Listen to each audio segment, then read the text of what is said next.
Hola, bienvenidas, bienvenides, bienvenidos. Os estaréis preguntando un poco qué hacemos aquí y qué es exactamente todo esto. Pues básicamente Neula es un punto de encuentro para cualquiera que piense sobre audiovisual. Subrayamos cualquiera.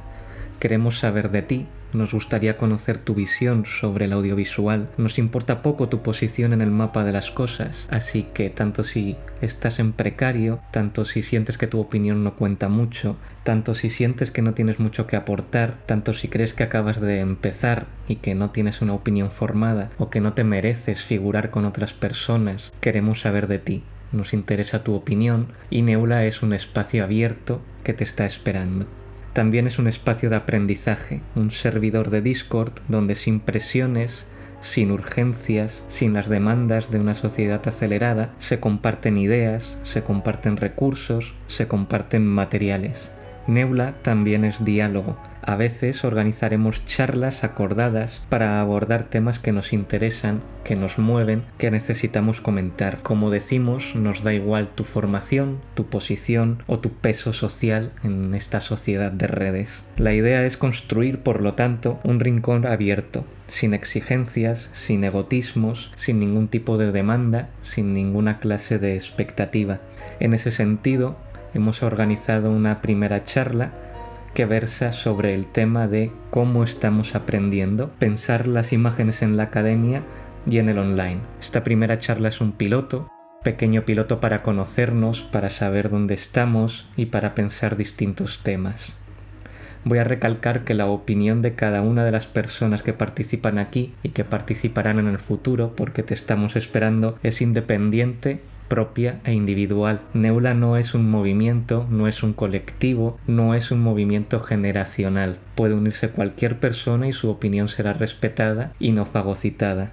Por lo tanto, esta primera charla, como digo, es un piloto donde hemos hablado temas como la precariedad, cómo aprendemos, cómo nos posicionamos en el audiovisual actual y poco más que decir. Simplemente te esperamos, queremos saber de ti y si te interesa unirte puedes contactarnos a través de nuestro perfil de Twitter en cualquier momento. También puedes contactarnos para cualquier duda o para cualquier otra cuestión. Así que sin más, damos por inaugurado Neula y esperamos que todo esto sea de algún interés. Gracias.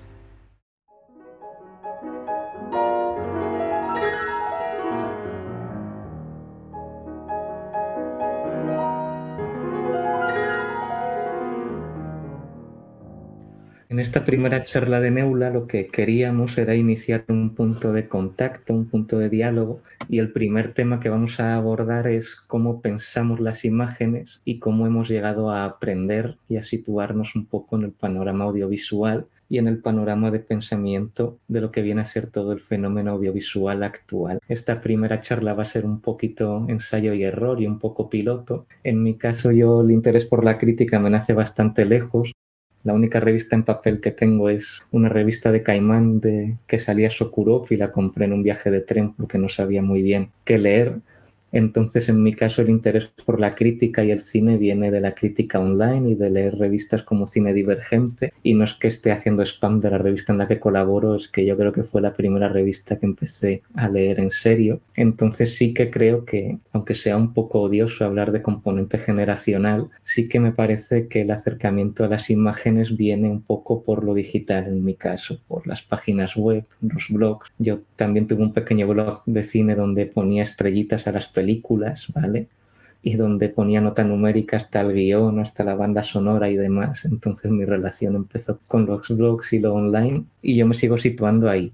Hice el máster de crítica de la ECAM, que también lo han hecho dos de las personas que están aquí, y a mí ese máster pues me sirvió para aprender, pero de forma negativa. Es decir, yo creo que lo poco que sé sobre escritura de imagen lo sé por hacer todo lo contrario a lo que se supone que me enseñaron en ese máster. Y también fue el máster donde me desencanté y dije que no me iba a dedicar a esto, lo cual me dio una libertad completa para probar la escritura y probar otras formas, ¿no? Porque vamos a ser un poco negativos, o yo voy a ser un poco negativo diciendo que no hay mucho futuro profesional en esto, pero al mismo tiempo la precariedad, dentro de lo miserable que es, te permite una libertad de escritura y de pensamiento que no te dan otras posiciones. Es decir, alguien que escribe para fotogramas o para Icon o para cualquier medio de cine no va a tener la libertad que puede tener en cualquier otro medio online. Entonces lo que ganas por un lado lo pierdes en tu vocación de intentar aportar algo nuevo. Y ahora voy a dar paso a otras opiniones y sí que les voy a pedir que se presenten. Va a ser la cuarta vez que se presentan, porque ya nos hemos presentado fuera de la grabación, pero así los conocéis un poco y también si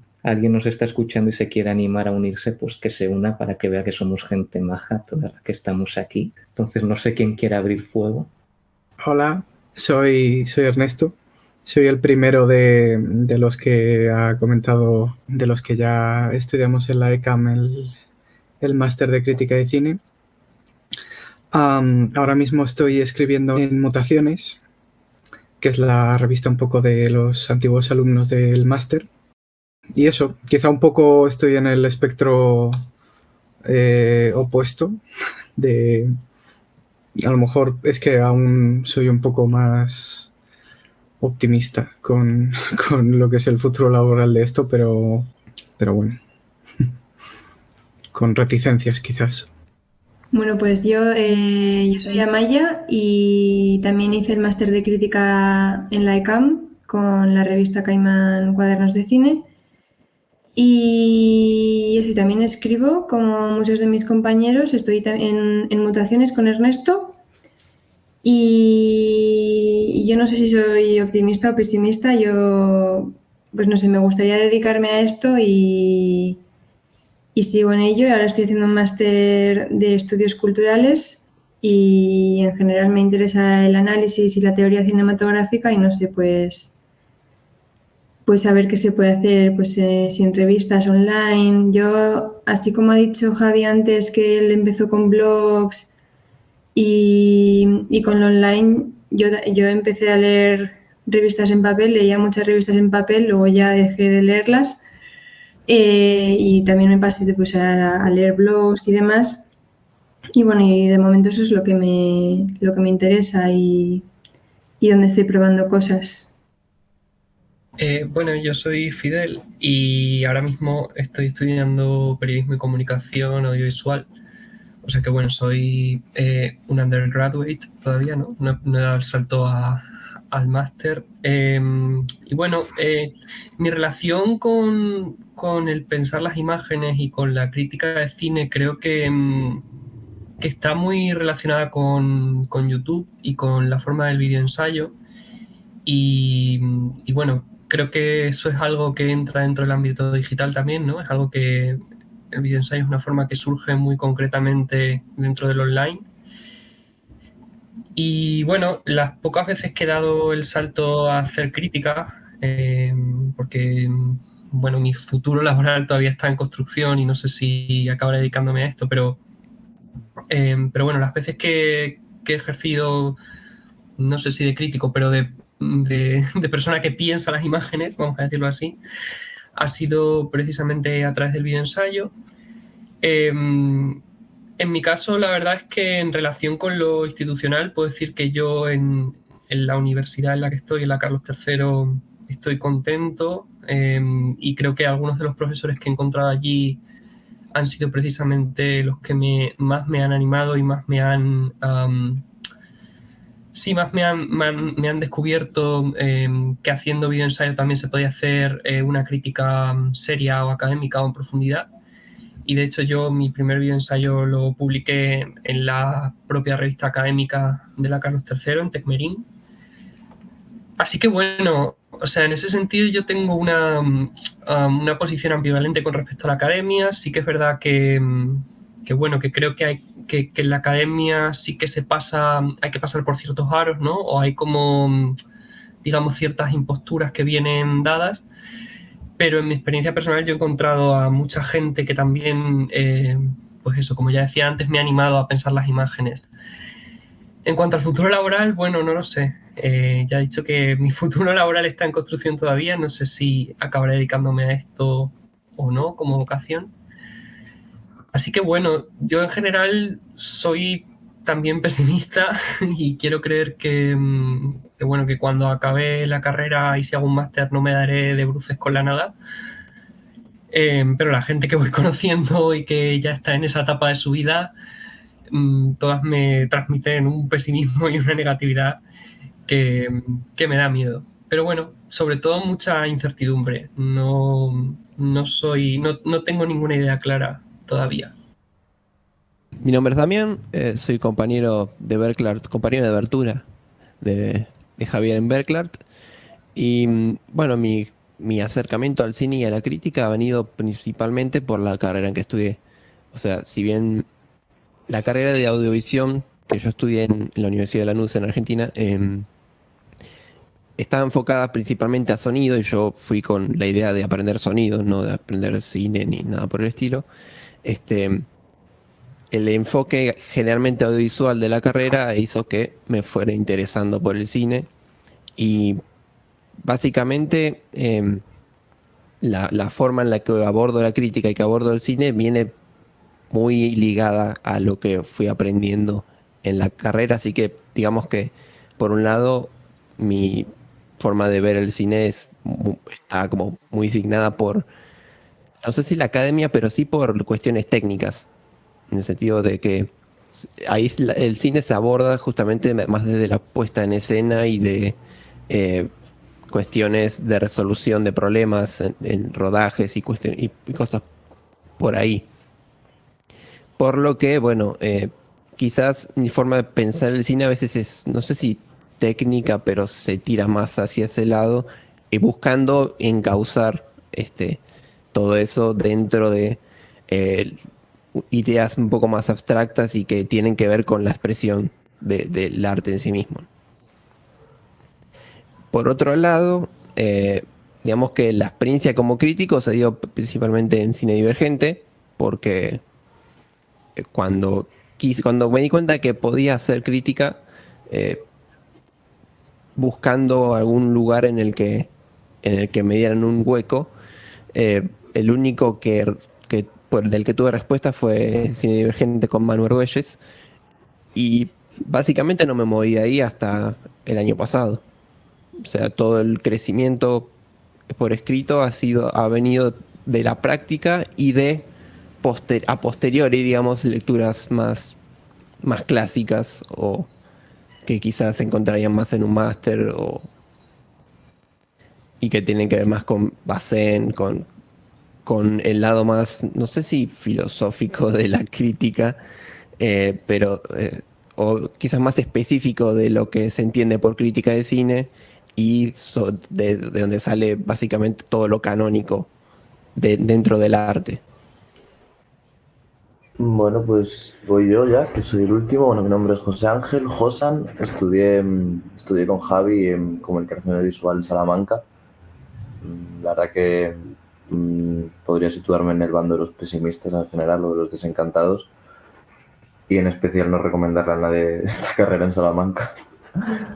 Pero bueno, la verdad que por mi parte, la verdad que cuando empecé la carrera siempre, bueno, no sé si siempre, en comunicación visual y con una cierta idea, ¿no? Cuando parece que vas a estudiar, de que todo el mundo va a acabar siendo, no sé, director de cine, productor, quiero decir, una parte, digamos, de la industria, por así decirlo, guionista, lo que sea. Y yo la verdad que no, o sea, me metí porque me interesa, siempre me había gustado el cine, me interesaba, pero nunca había sentido como que yo encajase, digamos, en una posición, no sé si llamarla creadora, tampoco creo que, quiero decir,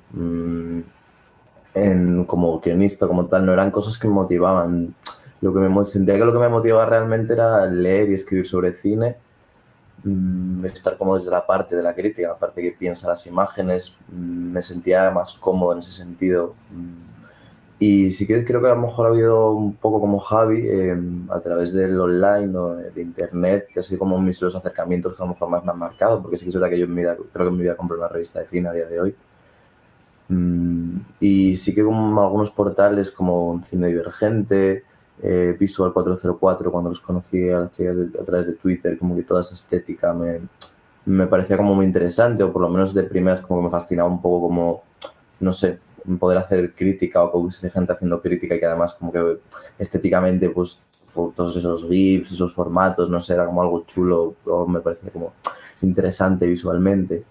Pero sí que será a lo mejor también a la hora de la crítica. Por ejemplo, yo siempre pienso en Aaron Rodríguez Serrano. Cuando le conocí, leí cosas suyas, su forma de escribir o de leer sobre el cine, como que en todos sus textos veo como una especie de pasión, una cosa muy personal, muy pasional, ¿no?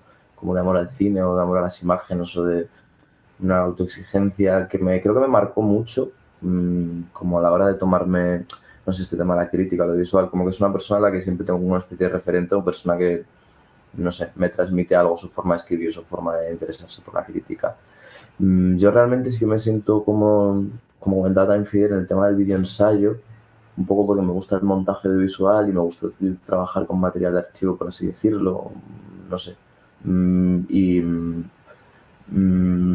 Recientemente sí que he colaborado alguna vez con Cine Divergente, también un poco gracias a Javi, que tiró un poco del hilo, y también me di cuenta que podía hacer crítica a lo mejor, y no hablando sobre cine, hablando sobre videoclips, ¿sabes?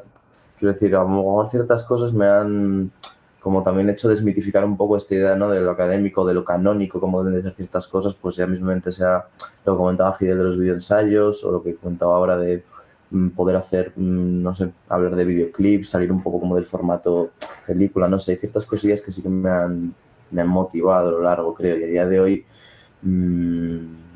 pues no sé, no sabría en qué bando estoy. Creo que sí que estoy en los pesimistas, no planteo dedicarme a esto profesionalmente como tal. Sé que es algo que me interesa y que no abandono y que está ahí presente, y que siempre que puedo, pues me gusta que, pues, si puedo escribir de vez en cuando tengo alguna idea de algo que me apetece. Es como algo que me da vidilla en cierto modo, y me gusta seguir con ello y tirar del hilo, pero no me veo ahora mismo como invirtiendo, digamos, tiempo y ganas en ello, como, digamos, para ganarme la vida, que ojalá, pero no sé, no estoy hablando de los derrotistas, por así decirlo. Y nada más.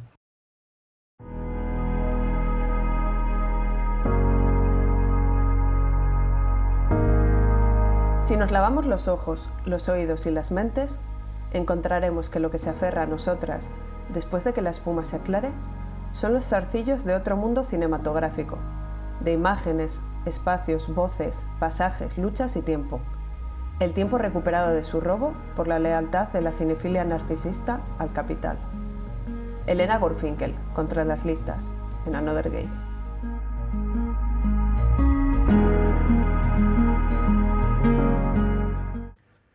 Parece que tenemos un bando derrotista y un bando más optimista, pero hay una cosa de José Ángel, que recuperaré después cuando os pregunte un poco cómo aprendéis o cómo os gusta estudiar o cómo os gusta formaros, pero antes de eso han salido palabras como incertidumbre o la concreción de lo académico contra cierta abstracción de las ideas o de la filosofía del cine, y también distintas formas de pensar la imagen, como puede ser el videoensayo, o una escritura más reglada, o un ensayo más libre. Yo lo siguiente que quería abrir era que, vale, Amaya y quizá otras personas han leído revistas en papel, pero yo creo que la mayoría de nosotros nuestra actividad la hemos desarrollado en el online, bien sea porque es el medio más preponderante hoy día, o bien sea porque hasta hace pocos años se asociaba a cierto amateurismo y lo que se publicaba en papel se asociaba a un grado de profesionalización mayor.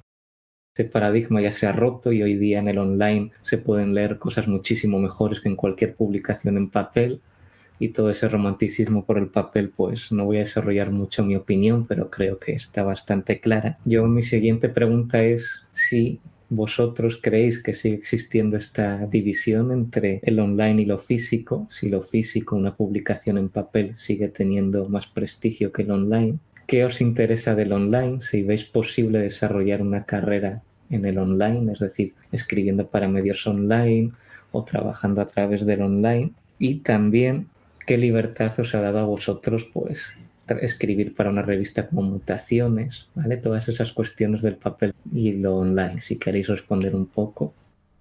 Hay algo en lo que más o menos creo que es bonito pensar como piensas, pero creo que no estoy del todo de acuerdo, que es que aunque sí que es verdad que creo que el online te da más, y en general hay más originalidad, por así decirlo, o variedad en tipos de textos, tipos de formatos. El videoensayo no puede existir en papel, evidentemente. Pero creo que sigue existiendo, entre comillas, algún tipo de estigma con el online. Sobre todo porque no sé cómo explicarlo, pero el trabajo está en el papel. Si te publican, significa que estás cobrando y hay una maquinaria detrás, ¿sabes? Es un poco triste, pero aunque sí que es verdad que eso, que en Mutaciones, por ejemplo, yo estoy muy cómodo porque puedo escribir realmente de lo que yo quiera y como yo quiera. Fuera de que yo haya aprendido de una manera a hacerlo y que eso más o menos me condicione, muy entre comillas, porque siempre puedo salirme no sé, de ese cercado. Creo que si bien el papel tiene sus normas, también es verdad que el papel tiene dinero detrás. Me quedo con una cosa que has dicho, Ernesto, y que es que creo que el papel tiene dinero detrás, ¿no? Y que de alguna forma en lo digital, en lo online, hay mucha precariedad, ¿no? Yo la verdad es que no estoy tan seguro de que digamos, la producción online sea necesariamente más creativa o más libre. Creo que en términos generales a lo mejor sí, precisamente por eso, porque quien publica en papel, ¿no? Tiene a lo mejor una línea editorial muy concreta o tiene una, digamos, una manera de hacer crítica muy concreta por una cuestión histórica ¿no? de todas esas, digamos, de todas esas revistas, digamos, que han venido escribiendo de una manera tradicional y que son las que siguen publicando en papel.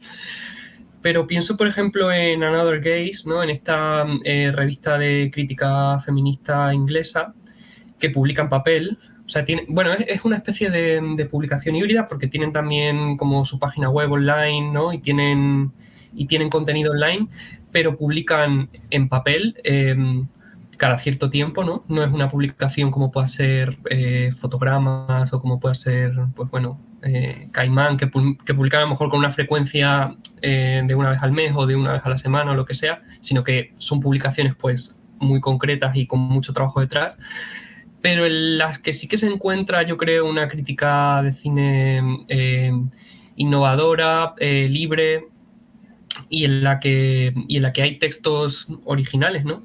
Y yo creo que el debate a lo mejor no sé si está tanto en el papel contra el online, sino más bien en una cuestión de qué revistas tradicionales siguen publicando en papel y qué tipo de críticas siguen haciendo esas revistas frente a un sector, digamos, que está aparcado en lo online y en el que hay muchísima más precariedad porque son revistas o son publicaciones mucho más pequeñas y en las que hay un deseo de, digamos, de hacer una crítica innovadora, ¿no? Pero creo que en el fondo todo viene a estar marcado por esta cuestión económica de quién tiene recursos o no para publicar en papel, ¿no? O sea, creo que la cuestión de la innovación, bueno, pues no sé. Luego otro melón que estaba pensando también con todo este tema de la crítica, que de hecho creo que hace poco, no sé si quién publicó un texto hablando de esto, o bueno, hubo un cierto revuelo en Twitter, todo el tema este de que crítica o prescriptor cultural, como, no sé si me entendéis en ese sentido, como qué punto ya es hacer crítica o qué punto es comentar el estreno de la semana en base a tal. Quiero decir, muchas veces estos medios, o sea, tampoco quiero, no sé, meterme con nadie en concreto, pero bueno, en cosas así más generalistas o por así decirlo, tampoco es que haya como, desde mi opinión o lo que poco que yo sé, como digamos una crítica o una cosa, no sé, profunda, por así decirlo. No profunda, pero bueno, elaborada, que termina siendo una comentada del estreno, ¿no? De la semana, por así decirlo. Entonces, claro, muchas veces cuando hablamos de crítica también hablamos de esto. Que, oye, si a mí me pagasen por ello, yo estaría encantado, también te digo, porque sería muy cómodo. Pero bueno, no sé, por sacar otro tema. Sí, igual habría que ver cuánto cobran también, porque por una columna de medio párrafo, Sí, claro, o que que varía mucho. sí, no, claro, al fin y al cabo son piezas. Sí, supongo que toda esta gente tampoco tengo muy claro, porque, por ejemplo, pues la verdad que no tengo mucha idea de cómo funciona esto a nivel, por ejemplo, digamos, nómina, pero, por ejemplo, en caso de fotogramas o estos sitios que suelen ser en plan freelance, por así decirlo, que vende las piezas como tal, o gente que trabaja directamente para ellos. O sea, no tengo ni idea, por curiosidad. Sí, con respecto al tema creatividad, quizás la diferencia está obviamente en que el online tiene como más posibilidades por cuestiones de formato y de flexibilidad que no tiene el papel. Sin embargo, como dice Fidel, hay publicaciones que pueden hacer cosas interesantes en papel. Aunque, como también decía Fidel, hay como una especie ya de movimiento hacia el online.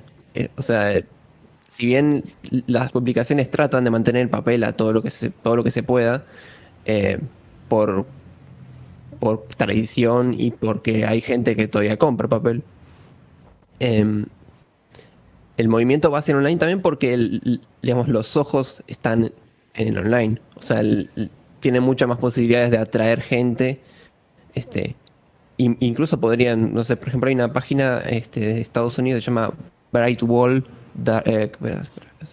Bright Wall Dark Room, que es una publicación completamente online, pero trabajan con paywall, básicamente, y generan una comunidad muy grande.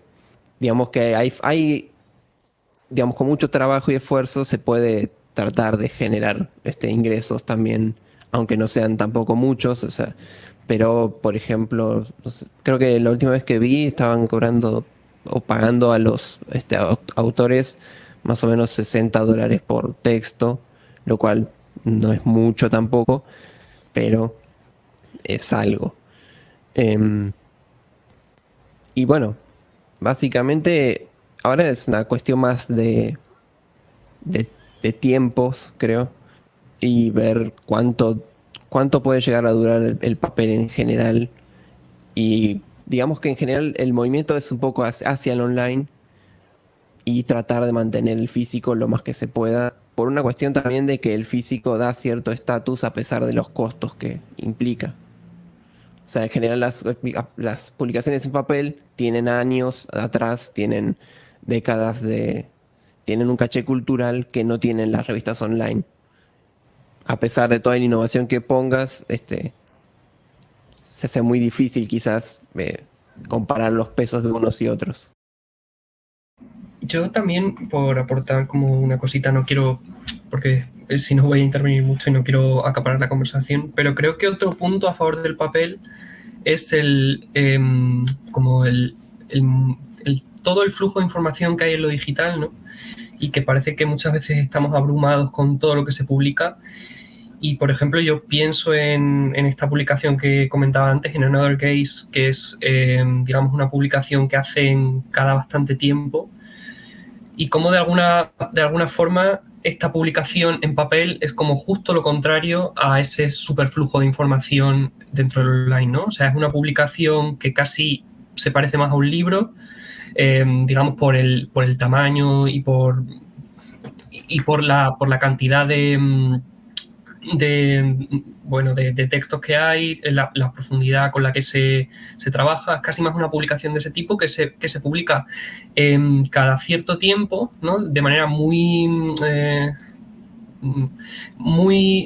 fragmentada en el tiempo, y que como tal pues es como justo, perdón, me estoy haciendo un lío terrible, pero es como justo esto lo contrario de lo digital, ¿no? Es algo que te sientas a leer, ¿no? Y que tienes la garantía de que va a ser algo pues muy bien curado, con una calidad muy concreta, etcétera, etcétera, ¿no? Entonces, pienso que a lo mejor las publicaciones que quieran seguir en papel van a tener que jugar a esta baza digamos, de potenciar su ventaja comparativa, si quieres ponerlo en términos económicos, frente a lo online. No sé si me he explicado, ¿no? Me he hecho un poco un lío, pero eso, creo que eso es algo a favor del papel. Salen del flujo, básicamente. Es como una isla particular en la que uno puede sumergirse y siempre está disponible para el que lo compra también, que es algo que quizás en el online es un poco más difuso por cuestiones, no sé, de marcadores y cosas para tratar de recuperar textos, que en en un formato físico siempre está disponible para uno y uno puede perderse ahí cuando quiera. No sé, me interesa también la visión de Amaya, que antes había dicho que ella empezó... Perdón por lanzarte aquí como... Nada, Pero- nada, sí, yo con todo esto que habéis comentado también sobre la creatividad en redes, o sea, en el online, como que si es que si es posible que haya más que en el papel o demás, estaba pensando en que el papel, como tiene más tiempo, tiene líneas editoriales mucho más marcadas, hay mucha más gente detrás, más trabajo de edición, supongo, que en las revistas online, y que eso influye mucho en el resultado de los textos y también del formato, pues que lo han ido repitiendo la misma fórmula, por así decirlo, y eso que es un factor que de momento en el online, como es más nuevo, pues no ha influido tanto eso, lo de las líneas editoriales, y van cambiando cada muy poco. También lo que ha dicho Fidel de todo el flujo de información que llega, que eso no sé si es bueno en cuanto a, o sea, por lo que has dicho he entendido que en el papel tienes a favor porque no abruma tanto, o por que tienen textos o publicaciones más selectivas, por así decirlo, entiendo. Sí, exacto, sí, era eso. Sí, en parte sí. Como que al final, y también ahora, pues por salir un poco de la crítica, pero también siguiendo por el periodismo cultural y demás, las revistas de Jotdown y Solaris, que también tienen su página web, y no sé qué otras más, que también suelen publicar cada no sé cuántos meses. Un poco ese tema de tener las dos vertientes de en online y en papel, y no sé, no sé, supongo que en online, como sigue cambiando tanto, aún hay muchas cosas por probar, creo. Digamos que se podrá diferenciar como en el sentido de que el online tiene que correr siempre contra la actualidad y eso hace muy difícil generar una línea editorial, especialmente cuando otra contra, digamos, es que hay muchas publicaciones y muchas hacen todo lo mismo, ¿no? Y esa es la diferencia con el papel, que tiene la posibilidad de mirar con perspectiva y pensar en la actualidad desde cierta distancia que le viene bien.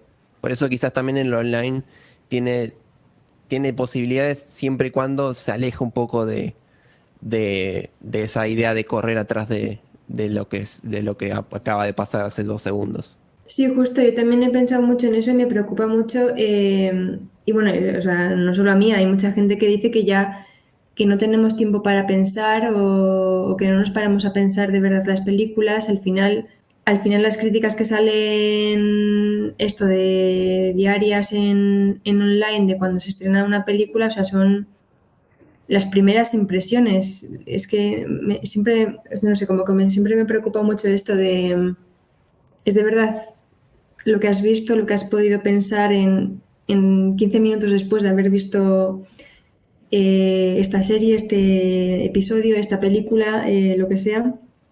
No sé, como que eso también no sé qué pensáis vosotros. Yo no sé si es bueno. Por una parte está la posibilidad de eso, de ver al momento lo que piensa la gente, y por otra es como son opiniones que no están tan pensadas, tan desarrolladas, pero no porque no tenga cualidades quien las haya descrito, sino porque no ha habido tiempo, básicamente. Yo creo que eso es muy interesante. También es cierto que bueno, en el periodismo en general, ¿no?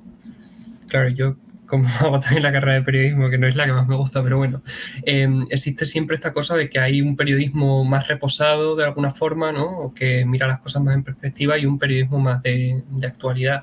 O sea, que creo que de alguna forma como que son diferentes formas a lo mejor de pensar las películas, ¿no? Lo cual a lo mejor no necesariamente le quita validez al pensar las películas deprisa, ¿no? O sea, pienso, por ejemplo, en A mí me aterra, por ejemplo, porque yo soy una persona que necesita mucho tiempo, por ejemplo, para pensar algo, para pensar una película, y a mí me aterraría la idea de tener que cubrir un festival e ir dando como ya al momento tus impresiones sobre la película, ¿no? Pero bueno, sí que creo y sí que estoy de acuerdo en que hay definitivamente un riesgo dentro de, a lo mejor, del online, en tener que estar como, ¿no?, al ritmo de la actualidad. Porque de alguna forma también si llegas tarde a algo es como que ya no va a tener presencia, no va a tener notoriedad, ¿no? Como que de repente va a morir. O sea, que es una cuestión casi de supervivencia el tener que estar pensando de esa manera. Pero bueno, no sé. Ya digo que creo que a lo mejor eso no tiene por qué ser necesariamente malo. No sé si es otra manera de pensar las películas. No sé qué opináis del resto. Fíjate, a mí me parece que ese ritmo tan frenético que se supone que tiene lo que es la vertiente online de la crítica, bueno, no de la crítica, esto es más de la opinión. Creo que es un ritmo un poco impostado por la propia, no solo, sino por la propia naturaleza de esto, de las redes sociales. Antes hemos dicho el Letterboxd. Creo que es un poco, o sea, a lo mejor es extraño pensarlo de esta manera, pero es un poco el flexear, el decir, he podido ver esto tan rápido o he podido ver esto antes que. Pero realmente el online no tiene por qué tener la presión que tiene el papel. Es decir, el papel, la revista tiene que salir tal día y tal día tiene que estar impresa y en el kiosco. El online realmente puede salir, tu tweet puede salir cuando sea, tu post en tu blog puede salir cuando sea, pero realmente decidimos que sea a los 10 minutos de salir de la sala. O sea, no es tanto una... No es que sea ni mejor ni peor, es que simplemente me parece interesante que sin haber esa presión tan real de tal día en el calendario tiene que estar la revista ya impresa y en los kioscos, se decida, no sé, esa velocidad que cada uno. Es que digamos que uno tiene presión editorial y el otro tiene presión social, por decirlo de alguna forma. O sea, es paradójico, pero si uno no publica algo rápido en las redes, a las 2 semanas, muy poca gente se va a acordar del tema que sea que quieras hablar. Ya, eso también afecta un montón a las películas y demás. Parece que una película sale un viernes y para la semana que viene ya está muerta. O sea, es que me parece muy triste, no sé. O sea, como que si no es un éxito el día del estreno, si no ha hablado todo el mundo el día del estreno, ya no es un éxito, ya no perdura, no sé. Digamos que, pensándolo, volviendo como a la crítica en general, dentro de los dos paradigmas, quizás tiene sentido pensar en que la crítica debe enfocarse más hacia un lado más reflexivo y con cierta distancia, que tratar de tirarse de lleno a publicar cosas a los 10 minutos de salido de la sala. Aunque, paradójicamente también, el cine de festivales casi que obliga a eso también. Yo he cubierto un par de festivales, se trata de sacar lo más rápido posible cualquier texto, cualquier reflexión en un tweet para no no salir del flujo, digamos, de las menciones. También yo creo que eso vuelve un poco a lo que hemos dicho, no sé si lo hemos comentado dentro o fuera aún cuando estábamos charlando antes de ponernos a grabar, pero de que sobre todo por redes, a lo mejor para empezar a pensar en esto como una salida viable, quizá necesitas cierto número de seguidores y esa inmediatez suele venir acompañada de eso, de tener gente detrás que le interese ver si ha sido, pues eso, en un festival y tal.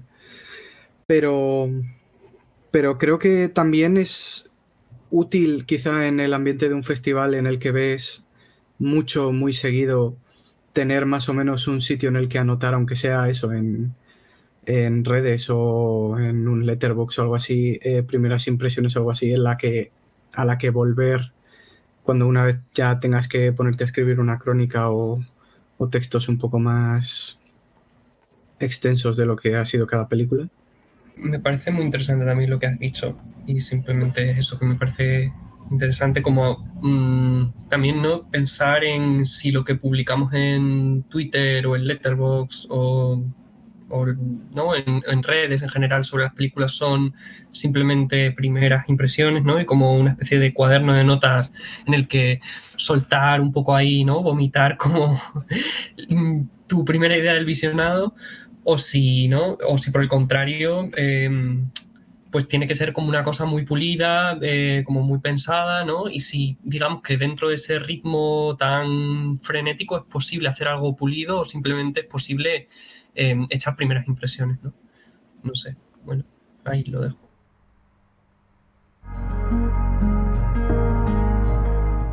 La mudanza del crítico ha influido de manera decisiva en la distensión de su talante crítico y en el relativismo y la arbitrariedad de sus valoraciones, hasta el punto de confundirse a veces sus rasgos de escritura con los del prescriptor cultural y el redactor de tendencias, interesados menos en la película escogida que en el clickbait que pueda generar al calor del hashtag del día. Elisa McCausland y Diego Salgado, Prescripción cultural, redes sociales y distorsión de las imágenes, en Transit.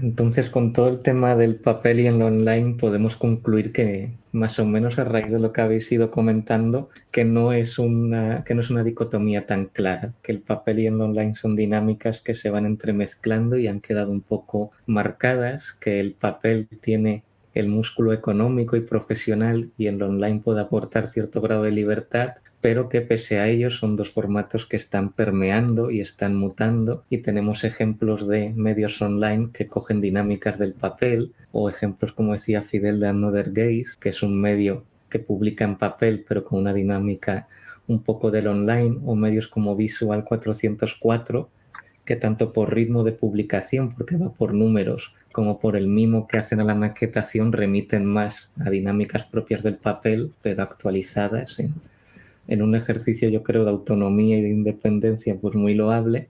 Y claro, no es una dicotomía tan clara, porque por seguir dando ejemplos dentro de lo que es la crítica de Latinoamérica, que estaría bien dedicarle una charla, un debate y traer a gente, pues tenemos revistas como La Vida Útil o como la reciente El Cine, probablemente, coordinada por Rafael Negrete y Rafael Guilhem, que bueno, que son ejemplos de que se pueden hacer revistas en papel a partir de ciertos pensamientos que han discurrido en el online, es decir, que no son excluyentes. Entonces podemos condensar un poco todo eso diciendo que el papel desafía la crononormatividad, desafía esa cultura de la inmediatez y la reacción, que quizá el online está más sujeto a eso, pero, y ahora ya es mi opinión, creo que está más sujeto a eso porque la gente es lo que espera, es decir, la gente no espera de Caimán una reacción inmediata porque sabe que va a tener un número al mes y ya está, pero la gente espera del online la inmediatez, y no es para barrer para casa, pero es mi experiencia una revista como Cine Divergente,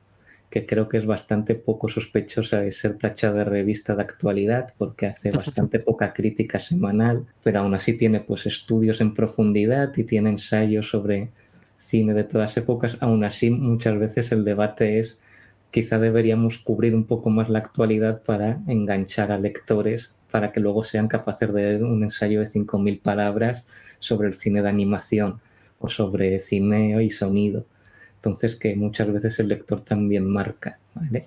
Y bueno, pues el tema del papel sí marca otros ritmos. Yo aquí pues me voy a marcar mi troleada particular y recuerdo un poco un editorial de Carlos Heredero, creo que fue su último editorial antes de que Jara Ñáñez lo haya sustituido al frente de Caimán. Entonces Carlos Heredero se despedía de Caimán un poco como boyero también en esa columna del País a raíz del Festival de San Sebastián, diciendo literalmente: la promesa democrática implícita en el acceso universal a Internet y en la galaxia digital ha generado fatalmente una diáspora del gusto en el ámbito de la crítica que parece haber sustituido el circo romano por el griterío propio de una lonja de pescado. Así es como este señor pues resume un poco todo lo que ha sido el acceso gratuito a Internet y democrático. Y bueno, pues entre esta postura y una postura acérrima del online, pues se agradece escucharos a vosotros y vuestras opiniones intermedias. Y ahora quería abrir un poco el melón porque hay un poco de pesimismo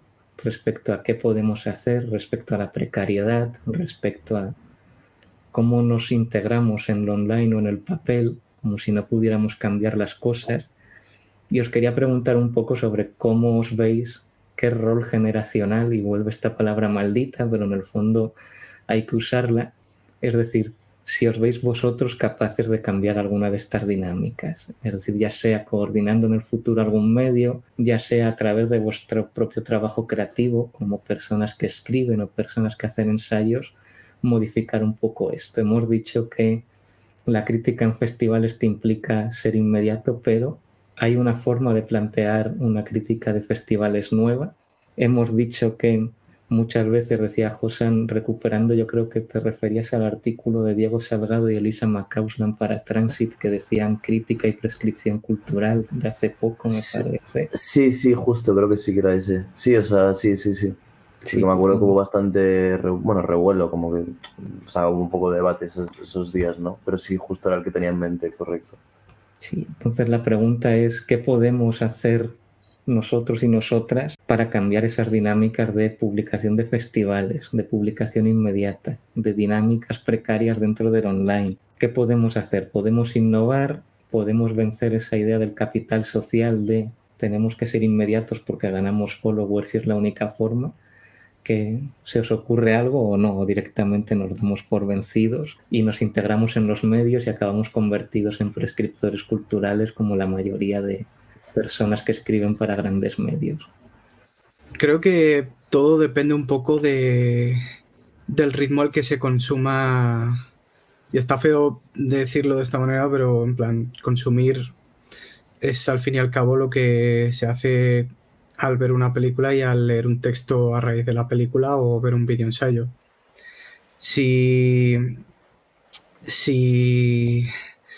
está a la orden del día eso, la inmediatez, el tener el texto para el día de antes de que se estrene la película o el mismo día en el festival en el que se estrena la película, tenerlo ya preparado, pues supongo que es lo que toca. Pero sobre todo por el sentido de que más allá de que haya que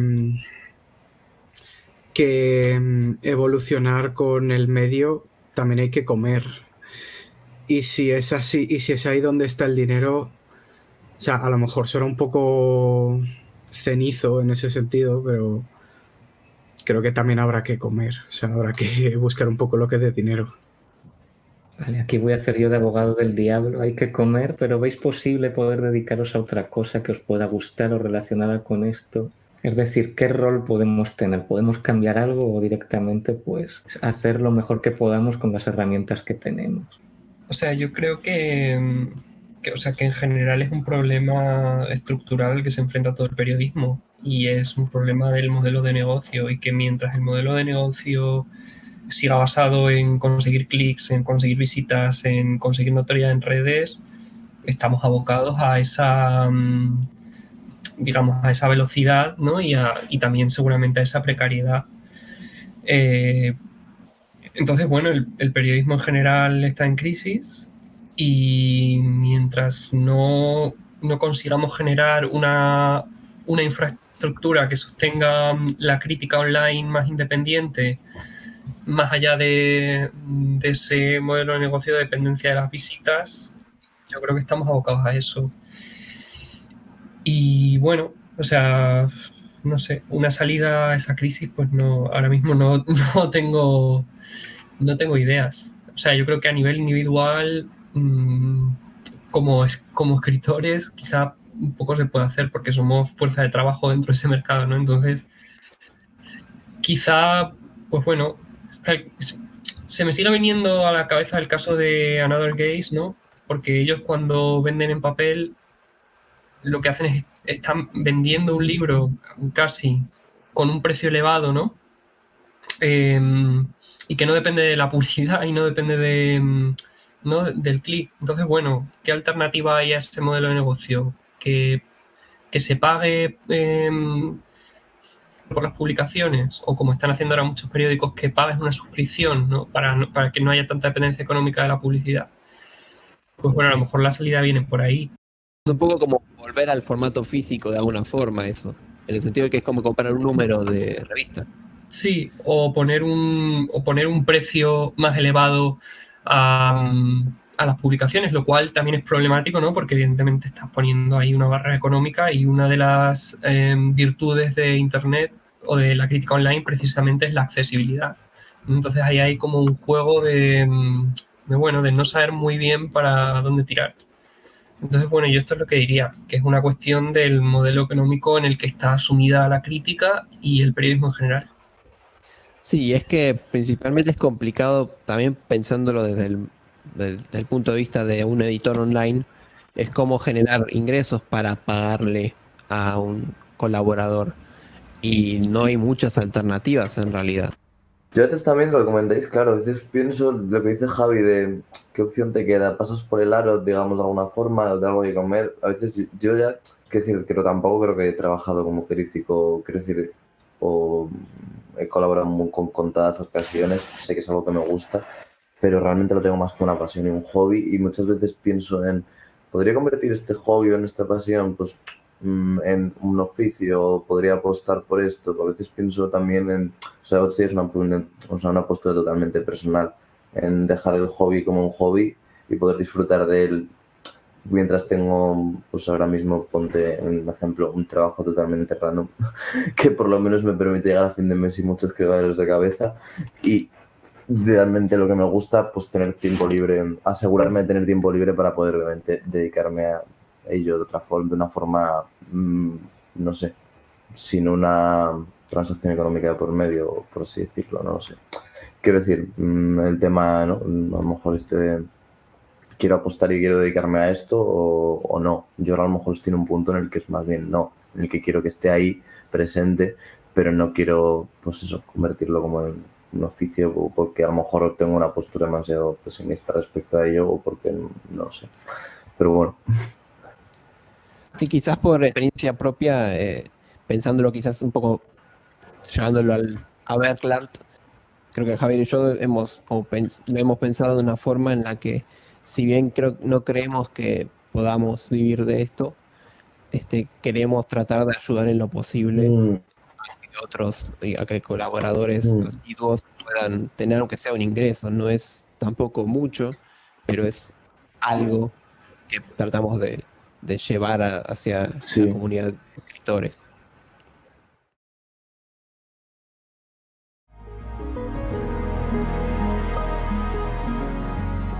Dejar que exista un lugar para el misterio. Quizás está mal, no sé, quizás es sesgado. Hablar de misterio y no de cuestiones más comprometidas. Pero creo que en la hechura de las películas hay un factor misterioso, porque siempre se filman en un estado de borde. Francisco Lezama, La lógica del misterio en Taipei, crítica de cine.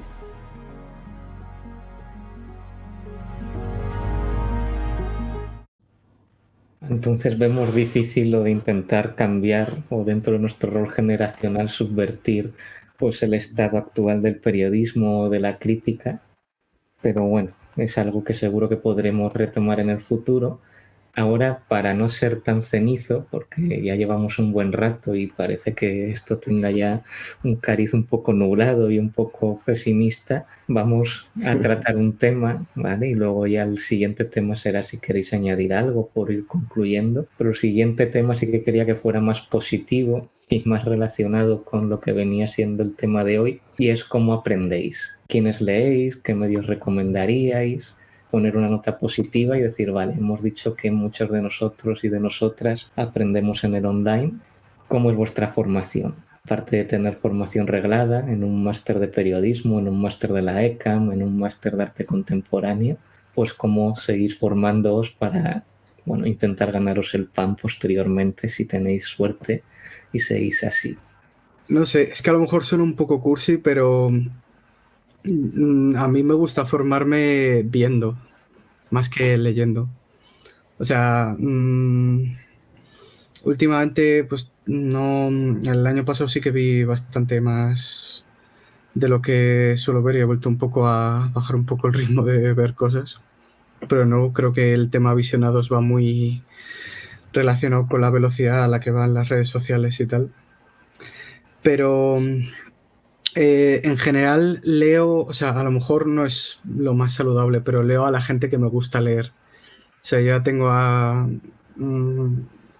X gente que me gusta ver qué opinan sobre X películas y a lo mejor dependiendo de si me interesa algo, salirme un poco y demás, pues sí que a lo mejor puedo aprender de algo que no suelo leer.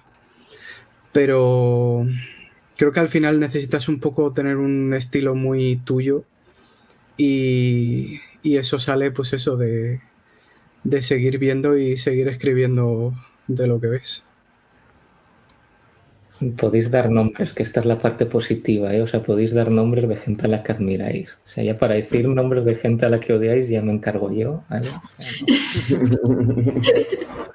sea, Yo, la verdad, por ejemplo, este último año, tanto de leer como de ver, me he estado poquísimo, he estado muy desconectado, no sé por qué motivo, pero de hecho lo he notado hace unos meses para acá que he vuelto a retomar un poco el ritmo de ver pelis, de leer y tal, pero básicamente yo me entero por Twitter, diría, o sea, a la gente a lo mejor a la que sigo, que publica, sí que a lo mejor tengo unos cuantos nombres de referencia y gente que me gusta leer porque me gustan, no sé, su forma de entender el cine o de analizarlo, como hablábamos antes de Diego Salgado, de Lisa McCausan, de Aaron Rodríguez Serrano, me gusta mucho, pero tampoco tengo, por eso tengo más curiosidad ahora porque me digáis más bien cosas vosotros, creo que me puedo apuntar a unos cuantos, pero ya os digo que sobre todo por lo que gente a la que sigo en Twitter y veo, y de páginas web, sobre todo de cine divergente, pero bastante, o sea, digamos que estoy ahora mismo en una etapa un poco baja en este sentido, como de leer textos, incluso de super películas, como comentaba Ernesto, o sea,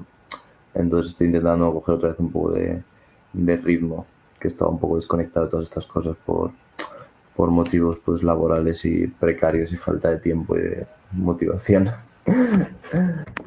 Yo la verdad es que diría que también aprendo mucho viendo y sobre todo me resulta muy útil el trabajo que hacen los programadores también, sobre todo ahora que estoy, ¿no?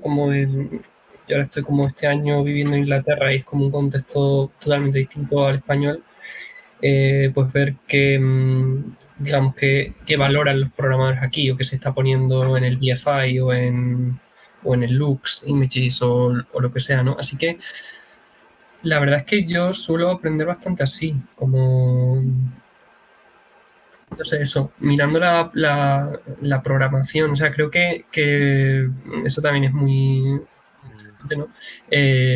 Los programadores tienen de alguna forma como esa responsabilidad de valorizar ciertas obras o ciertos directores o ciertos textos incluso, o ciertas maneras de entender el cine. Y no sé, eso, como así un nombre, bueno, es el nombre que llevo soltando durante todo el podcast, pero la revista Another Gaze, que es una revista de crítica feminista inglesa, me gusta bastante, no sé. Y sí, diría que eso, por aportar el punto de los programadores. voy a escribir a Another Gaze para ver si se anima alguien a venir a la siguiente charla, aunque solo sea por la coña. Vale, y bueno, antes de que sigáis contribuyendo el resto, solo quería, pues, a modo de pregunta, si creéis que las personas que programan tienen que haber sistematizado antes su pensamiento, su forma de ver el audiovisual, ya sea escribiendo o ya sea con algún tipo de práctica artística, o directamente pueden manifestar su forma de entender las imágenes a través de la programación, porque es un debate recurrente el que X programador, si no se ha curtido antes escribiendo o sistematizando su pensamiento, ¿cómo va a ser un buen programador? Pues con respecto a los programadores, diría que no es estrictamente necesario. En todo caso, se supone que la persona que contrata al programador sabe, o sea, lo que es estrictamente necesario es que haya sistematizado una forma de ver el audiovisual, porque si no, programaríamos cualquier cosa. El asunto es, bueno, que la persona que contrata a este programador hipotético sepa y sea consciente de cuál es esa visión del programador. Curtirse o no curtirse, supongo, bueno, no sé. Mucha gente curtida posiblemente tendría la misma visión que todo el resto de programadores. O sea, haberse curtido y sistematizado una forma de ver, en general, no quiere decir que vaya a ser un buen o malo programador. Es simplemente una forma de ver que en general está totalmente inspirada por otros anteriores que han hecho más o menos lo mismo y que ven el cine de la más o menos la misma forma. Entonces quizás uno pueda arriesgarse a una visión novel a pesar de que no tenga tanta experiencia escribiendo, porque quizás su visión sea diferente a la de montones de personas que han pasado un tiempo considerable escribiendo. Y sobre, bueno, el aprendizaje también, creo que todos aprendemos viendo porque es la forma más sencilla de sistematizar conceptos. O sea, uno ve patrones, ve tipos de plano, ve qué hace este plano con este otro. Y eso se hace viendo a pesar de todo lo que uno pueda llegar a leer. De hecho, en lo que se refiere a ver, algo que estaría bueno recomendar es cine experimental, porque creo que ayuda muchísimo. Creo que el festival en el que siempre he aprendido muchísimo es en el S8, por el simple hecho de ver cine experimental, por muchísimas obras, que justamente el cine experimental lo que hace es trabajar lo técnico y aunarlo a una expresión y a una forma de manifestar algo, utilizando los elementos propios del lenguaje audiovisual y sin pensarlo tanto desde la narrativa y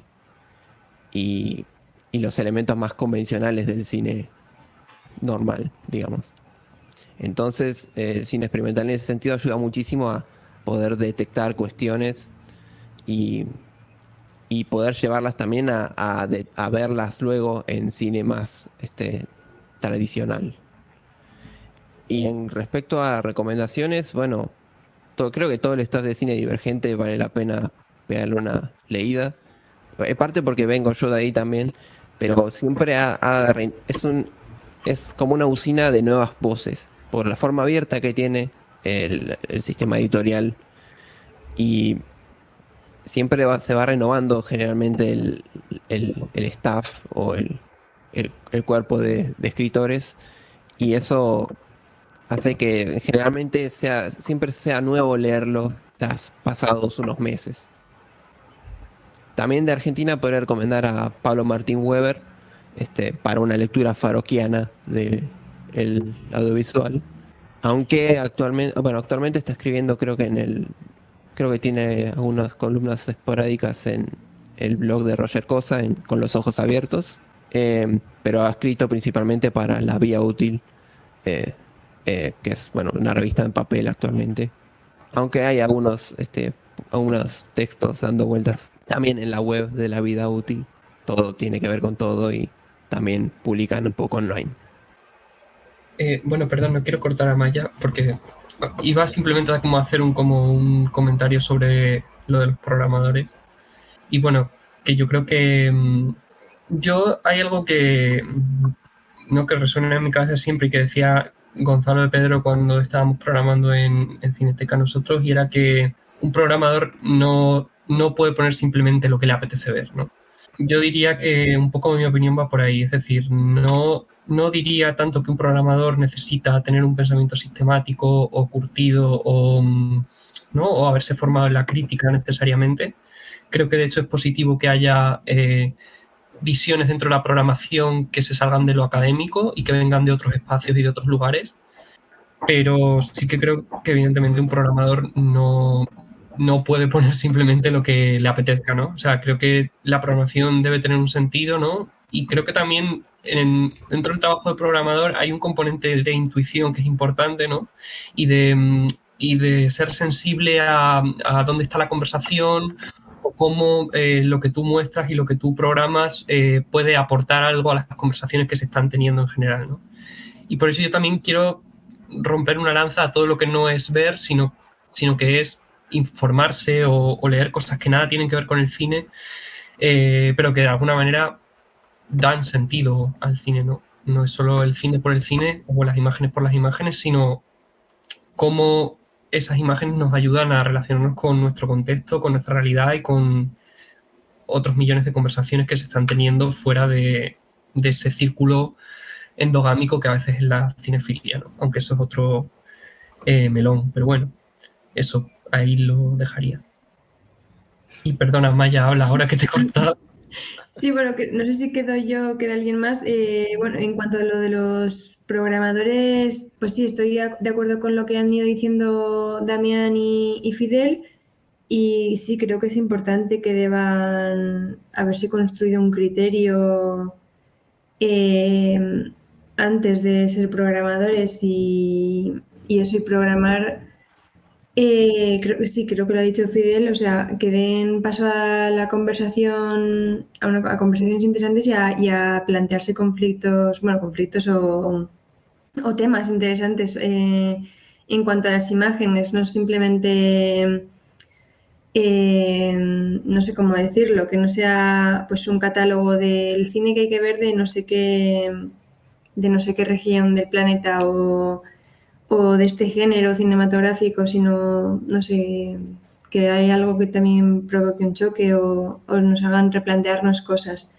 Y no sé, en cuanto a lo de la formación, pues yo básicamente, o sea, muy normal todo, o sea, leo pues a críticos y críticas que tengo ya pues como de referencia y no sé, básicamente pues mirar pues del cine que me interesa pues escuchar distintas opiniones. También escucho varios podcasts. Creo que el que más he escuchado es el de Marea Nocturna, pero también he seguido algunos de Crítica sobre la Marcha o A24 también sacó un podcast que era de conversaciones entre directores y actores y no sé, y diferentes actrices sobre algún tema y estaba muy interesante ya no solo desde perspectivas críticas, sino de cómo afecta el cine en sus carreras, en sus vidas, no sé.